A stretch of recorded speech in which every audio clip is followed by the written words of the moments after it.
আজকের রেসিপি আমার আপনার সবার প্রিয় চিংড়ি ভাপা। তো প্রথমেই বলে নিই যে প্লিজ চ্যানেলটিকে সাবস্ক্রাইব এবং বেল আইকনটি ট্যাপ করে প্লিজ পাশে থাকবেন, তাহলে আরও ভিডিও বানানোর উৎসাহ হয় এবং আরও নতুন ভিডিও আপনার সামনে আসবে। তো প্রথমেই চিংড়ি মাছের মধ্যে অল্প কিছুটা নুন এবং হলুদ দিয়ে ভালো করে মাখিয়ে ম্যারিনেট করে নিতে হবে, কারণ নুন হলুদটা কিন্তু অবশ্যই দরকার টেস্টের জন্য, যাতে চিংড়ি মাছের মধ্যে যাতে নুনটা ভালো করে ঢোকে। তো সে কারণে নুন হলুদ দিয়ে ভালো করে মাখিয়ে নিতে হবে, ম্যারিনেট করে নিতে হবে।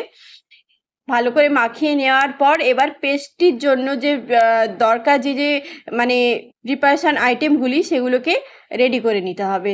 তো সেটার জন্য আমি অল্প কিছুটা সর্ষে নিয়েছি, গোটা সর্ষে, নারকেল কোড়া নিয়েছি এবং পেঁয়াজ কুচি এবং চেরা কাঁচা লঙ্কাগুলি নিয়েছি।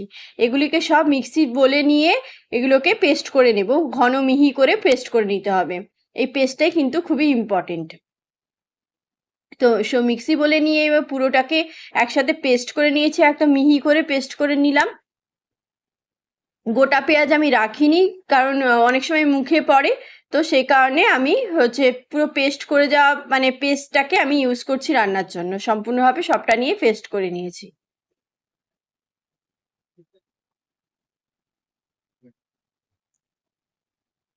তো এরপর মিহি পেস্টটা চলে এসেছে অলরেডি। এবার এটিকে আমি ওই চিংড়ি মাছের সাথে একসাথে মিক্স করে পুরো প্রিপারেশনটাকে রেডি করে নেব। তো পুরো পেস্টটাকে চিংড়ি মাছের যে ম্যারিনেশনের মধ্যে ঢেলে নিয়েছি। এরপরে আমরা সর্ষের তেল দেওয়ার পালা। সর্ষের তেলটা কিন্তু খুবই ইম্পর্টেন্ট ভাপা চিংড়ি বানানোর জন্য, কারণ সর্ষের তেলের যে ঝাঁঝ এটাই কিন্তু টেস্টটা আনে। তো সর্ষের তেলটা এবারে দিয়ে দিলাম, কিছুটা সর্ষের তেল দিয়েছি।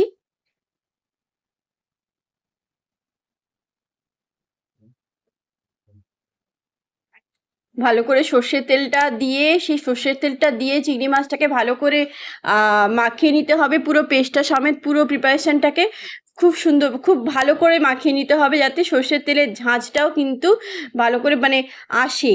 কারণ এই ভাপা চিংড়ি বানানোর জন্য কিন্তু সর্ষের তেলটা কিন্তু খুব ইম্পর্টেন্ট, খুব গুরুত্বপূর্ণ উপাদান।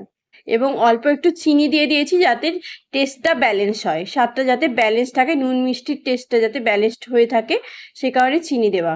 এবার পুরো প্রিপারেশানটা ভালো করে মিক্স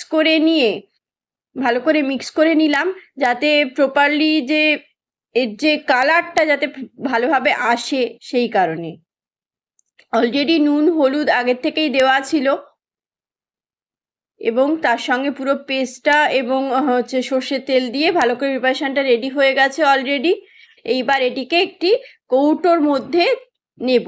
স্টিলের একটি টিফিন বক্স নিয়েছি, তার মধ্যে সব নিয়ে নিলাম, ঢেলে নিয়ে এবার ঢাকা বন্ধ করে এবার কড়াইয়ের মধ্যে জল গরম করে আস্তে করে বসিয়ে দিয়ে চাপাটি লাগিয়ে দেব এবং 15 মিনিটের মতো ভাপে সিদ্ধ হতে দেব।